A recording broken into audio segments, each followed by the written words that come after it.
मौलानाओं के नफरती बोल social media पर जमकर वायरल हो रहे हैं। 2024 के चुनाव से पहले इन मौलानाओं ने मोदी, योगी और हिंदुओं के खिलाफ बोलना शुरू कर दिया है। हालांकि इन वीडियो में मौलानाओं ने अपनी ही पोल खोल दी है। किस तरह स्क्रिप्टेड तरीके से भीड़ जुटाई जाती है, कौन इन्हें पैसे देता है और इनकी भड़काऊ तकरीर कैसे।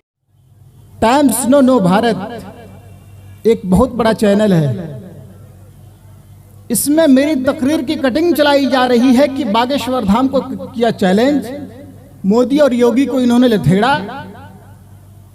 इस तरीके की कटिंग चलाई जा रही है अभी से, और मैं समझता हूं कि हो सकता है मुझे भी जेल के सलाखों में डाल ना दिया जाए, लेकिन हमें कोई परवाह नहीं है। हमें यह भी मालूम है कि इस देश का कॉन्स्टिट्यूशन, इस देश का जो संविधान है, इस देश का जो लॉ है, वो हमें इजाजत देती है बोलने का, और हम किसी भी धर्म के बारे में बोल सकते हैं अगर उनके धर्म के अंदर सच्चाई हो तो। और हम सिर्फ यूं नहीं बोल रहे हैं, मैं लाइव दिखाऊंगा। देखिए, किताबें हमारे पास मौजूद है।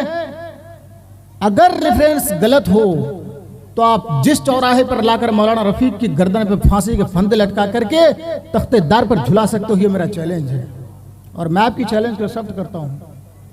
और ये मेरा चैलेंज है कि अगर आपकी धार्मिक किताबों में अगर मिल जाए तो मेरा प्यार का संदेश है, प्यार की दावत है कि इस्लाम को एक्सेप्ट कर लो। इससे पहले आप अपने आप को हिंदू कहते थे कि मैं हिंदू हूं, अब आप कह रहे हो कि हम सनातनी हैं। और मैं अल्लाह से यह दुआ करता हूं कि 10 साल के बाद तुम ये कहो कि हम आई एम मुस्लिम, मैं मुसलमान हूं। और आपको कहना होगा, ये मैं नहीं कह रहा हूं, आपकी धार्मिक किताबें कह रही हैं। आपकी धार्मिक किताबों को जब आप रीड करेंगे, पढ़ेंगे, तो आप ऑटोमेटिकली समझ जाए कि हिंदुइज्म क्या है, सनातनिज्म क्या है और इस्लाम क्या है। आपको ऑटोमेटिकली समझ में आ जाएगी, हमें कहने की जरूरत नहीं पड़ेगी। अभी हम कह रहे हैं तो आपको कड़वा लग रहा है। अल हक मुर्रुन, हक बात कड़वी होती है, लेकिन जब क्लियरली सामने आ जाता है तो फिर मुकरना बड़ी मुश्किल होता है। आप वक्ती तौर पर, चाहे वो पुलिस हो, चाहे वो कोई भी डिपार्टमेंट का हो, रिश्वत की थैली बढ़ा करके आप उस बात को दबा सकते हो जरूर, इसलिए कि तुम्हारे हाथों में सत्ते हैं। सारी कुछ तुम ही तो कर रहे हो, वरना इनकाउंटर कर करके पुलिस के घेरे में एक आदमी, 2 आदमी का जान ले लिया जाता है। हम ये आपको इसलिए सुना रहे हैं कि आप समझ सकते हैं कि हमारा देश कहां जा रहा है। मेरे भाइयों, खुतबा मसनूना के बाद कुरान करीम की एक आयत मैंने तिलावत की है। आइए कुरान की इस आयत को देखिए और अंदाजा लगाइए कि लोग ये कहा करते थे कि मोहम्मद ये नई मजहब, नई दीन लेकर के आए हैं। मोहम्मद जादूगर है, काहिन है, मजनू है। अगर अल्लाह को नबी बनाना ही था तो किसी फरिश्तों को नबी बना करके भेजते। ये तो अब्दुल्ला का बेटा है, ये तो यतीम था, यतीम है और इसको नबी बना दिया गया है। अल्लाह तबारक व तआला ने कुरान करीम के अंदर इरशाद फरमाया, हुवल्लज़ी बअस फिल उम्मिय्यीन रसूलन मिनहुम यतलू अलैहिम आयाति।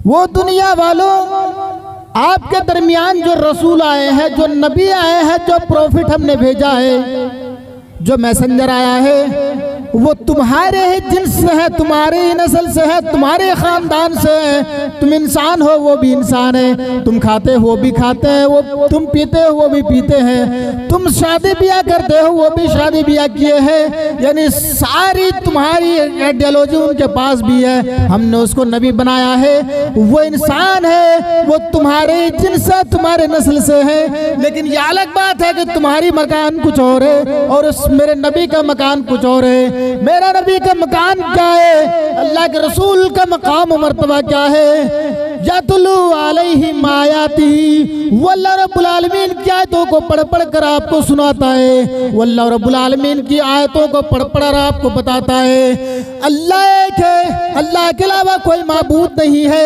अल्लाह के अलावा कोई पूजा योग्य नहीं है। आए मक्का के लोगों, 360 देवी देवताओं की पूजा कर रहे हो। ये सारी देवता, ये सारे जो तुम्हारे देवी देवता है, ये कोई काम करने वाला नहीं है। ये तुम्हारा कोई तुम्हें ना नफा दे सकता है, ना तुम्हें लॉस पहुंचा सकता है, ना तुम्हें प्रॉफिट दे सकता है, ना तुम्हें घाटा दे सकता है। ये खुद ही मोहताज है दूसरों का, ये तुम्हारा मोहताज है और तुम इसी की पूजा कर रहे हो। आ जाओ एक अल्लाह रब्बुल आलमीन की इबादत की तरफ आ जाओ। जनाबे मुहम्मदुर रसूलुल्लाह सल्लल्लाहु अलैहि वसल्लम की पैरवी करने लगो, लोगों कामयाब हो जाओगे। अल्लाह के नबी जनाबे मुहम्मदुर रसूलुल्लाह सल्लल्लाहु अलैहि वसल्लम ने यहाँ फरमाया, लोगों 360 देवी देवताओं की इबादत क्यों कर रहे हो? आ जाओ अल्लाह रब्बुल आलमीन की इबादत करने के लिए। लोगों ने यहाँ पर वहां कुफर मुशरिकीन एक अल्लाह की इबादत को छोड़कर 360 देवी देवताओं की इबादत क्या करते थे? अल्लाह रब्बुल आलमीन का किसी और को दिया करते थे, बूतों को दिया करते थे, जो लात और उज़्ज़ा था उनको दिया करते थे। यहाँ मुसलमान है, नामो निहाद मुसलमान, अपने आप को मुस्लिमीन से जोड़ता तो जरूर है और अपने आप को मुसलमान कहता है, अहले सुन्नत वल जमात कहता है। मेरे भाइयों, अल्लाह के रसूल जनाबे मुहम्मदुर रसूलुल्लाह सल्लल्लाहु अलैहि वसल्लम ने फरमाया, लोगों अशहदु अल्ला इलाहा इल्लल्लाह व अशहदु अन्ना मुहम्मदन अब्दुहु व रसूलुहु कह लो, कामयाब हो जाओगे। अल्लाह की गवाही देने के बाद लोगों वाक़ीमुस्सलाह, नमाज पढ़ो, नमाज पढ़ो। नमाज हर हाल में तुम्हें पढ़नी पड़ेगी। नमाज किसी से दूर नहीं है और ना ही नमाज तुमसे दूर है। अल्लाह की इबादत यानी अल्लाह की गवाही देने के बाद जो मुसलमानों पर दूसरी चीज आयद होती है, वो अल्लाह रब्बुल आलमीन की इबादत करनी पड़ेगी हर हाल में। चाहे आप बीमार हो, चाहे आप तंदुरुस्त हो, चाहे आप खटिया पर लेटे जी क्यों ना हो, हर हाल में अल्लाह रब्बुल आलमीन की इबादत करनी पड़ेगी। मेरे भाइयों, यहाँ अल्लाह रब्बुल आलमीन की इबादत करने के लिए कुरान अग्रसर कर रहा है। अल्लाह के प्यारे हबीब हमें संदेश दे रहे हैं, लेकिन अल्लाह के हक को मार करके हम अपने ज़मीने को, अपनी पेशानी को किसी गैर के सामने झुका रहे हैं, दरगाहों पर झुका रहे हैं, मज़ारों पर झुका रहे हैं, वैसे शख्सियत के सामने झुका रहे हैं जिनका नाम कुत्ता है, जिनका नाम काला शाह है, जिनका नाम घोड़ा बाबा है, जिनका नाम फला फला है। आज हमारी ये पेशानी उनके सामने झुक रही है, उनके दरों पर झुक रही है। मेरे भाई, जो मस्जिदें खाली पड़ी हुई है, मस्जिदों के अंदर सिर्फ 2% 3% नमाजी है। आप मज़ारों पर चले जाइए, दरगाहों पर चले जाइए, उस जगह देखिए कितनी भीड़ आपको नजर आएगी। वहां पर मर्द भी होंगे, वहां पर औरतें भी होंगी, वहां पर खूबसूरत लड़कियां भी होंगी, वहां पर लड़के भी होंगे। मेरे भाइयों, आओ तुम्हारी किताब अल मलफूज उठाओ। अल मलफूज, तुम्हारी ये भीड़ देख करके जो तुम्हारे बड़े आला हजरत साहब है, उन्होंने बहुत अच्छी बात लिखी है और मैं अपनी तरफ से नहीं बोल रहा हूं, ये तुम्हारी किताबों से कोट कर रहा हूं। उठाओ अल मलफूज, सफा नंबर 128।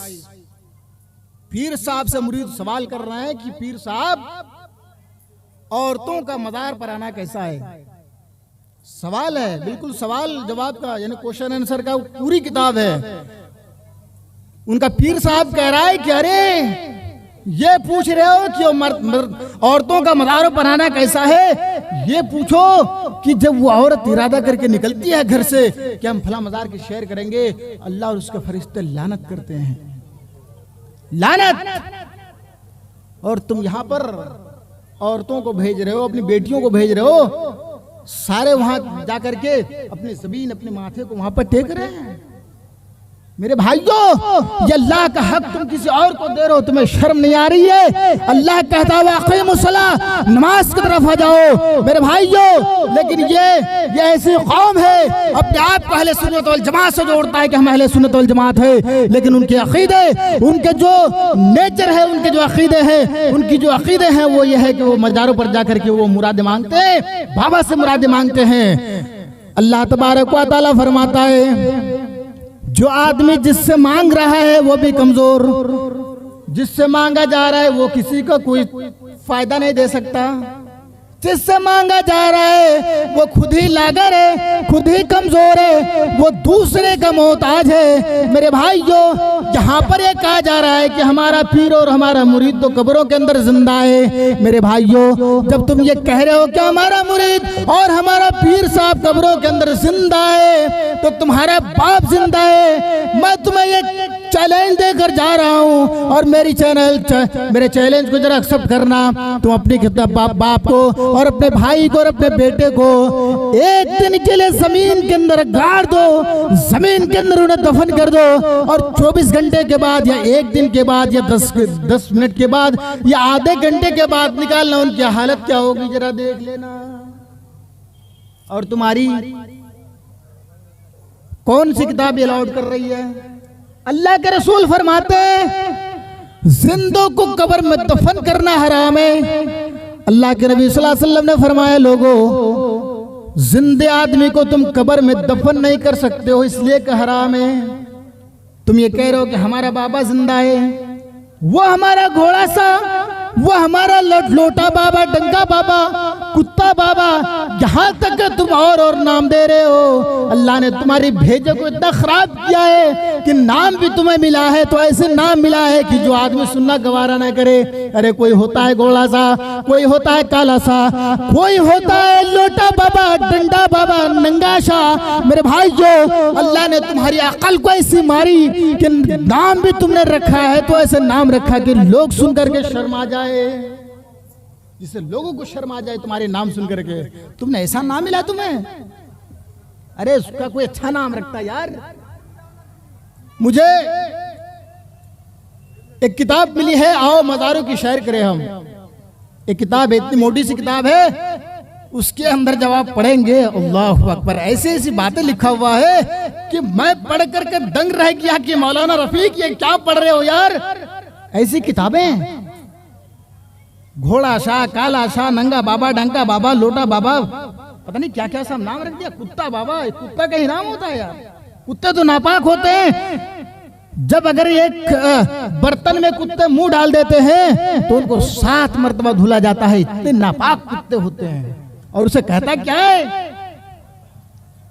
किसी आप ऐसे आदमी से पूछो और उसे आप कह दो कि हजरत अली के तुम कुत्ते हो, अरे बाप रे बाप, मारे खुशी के इतने खुश होंगे कि आपकी ज़बान मुबारक ने हमें कुत्ता कह दिया है। मेरे भाइयों, ऐसे लोगों का नाम रखना और ऐसे लोगों से हमारा कोई वास्ता नहीं है। ये इस्लाम के दुश्मन है, ये अपने आप को अहले सुन्नत वल जमात तो कह रहे हैं, लेकिन ये लोग इस्लाम के दुश्मन है, इस्लाम का फॉलोवर नहीं है। इस्लाम का फॉलोवर वो है जो 5 चीजों पर अमल करे।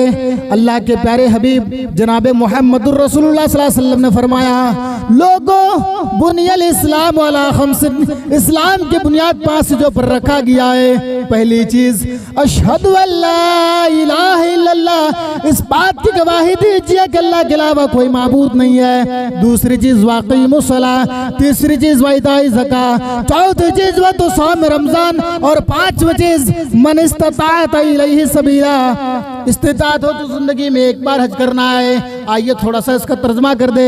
मेरे भाइयों, अल्लाह के रसूल सल्लल्लाहु अलैहि वसल्लम ने फरमाया, लोगों, बुनियल इस्लाम वाला खम्सिन, इस्लाम की बुनियाद 5 चीजों पर रखा गया है। पहली चीज, अशहदु अल्ला इलाहा इल्लल्लाह, इस बात की गवाही दीजिए कि अल्लाह के अलावा कोई माबूद नहीं है। दूसरी चीज, व इक़ामिस सलाह, यानी नमाज पढ़ना पड़ेगा। तीसरी चीज, व इताई ज़कात। चौथी चीज, व तो सौम रमजान। और 5वीं चीज, मन इस्तताअत इलैहि सबीला, अगर जिंदगी में आपके पास इस्तिताअत हुआ तो जिंदगी में एक बार हज करना है। ये इस्लाम का पिलर है, ये इस्लाम का खूंटा है। इन पर अमल करना हर मुसलमानों के ऊपर फर्ज है, जरूरी है। जब तक इंसान इसके ऊपर अमल न करे तो मुसलमान ही नहीं कहलाएगा, वो मुसलमानों के दायरे में आएगा ही नहीं। 5 चीजों के एतराफ करनी पड़ेगी, लेकिन 5 चीजों में से 2 चीज मैंडेटरी है, 2 चीज कंपलसरी है। वो क्या है? अशहदु अल्ला इलाहा इल्लल्लाह, इस बात की गवाही दीजिए कि अल्लाह के अलावा कोई माबूद नहीं है। दूसरी चीज, वाक़ीमुस सलाह, नमाज हर हाल में पढ़नी पड़ेगी। अगर आपके पास इस्तिताअत है ज़कात देने का तो ज़कात दीजिए, नहीं तो कोई बात नहीं है।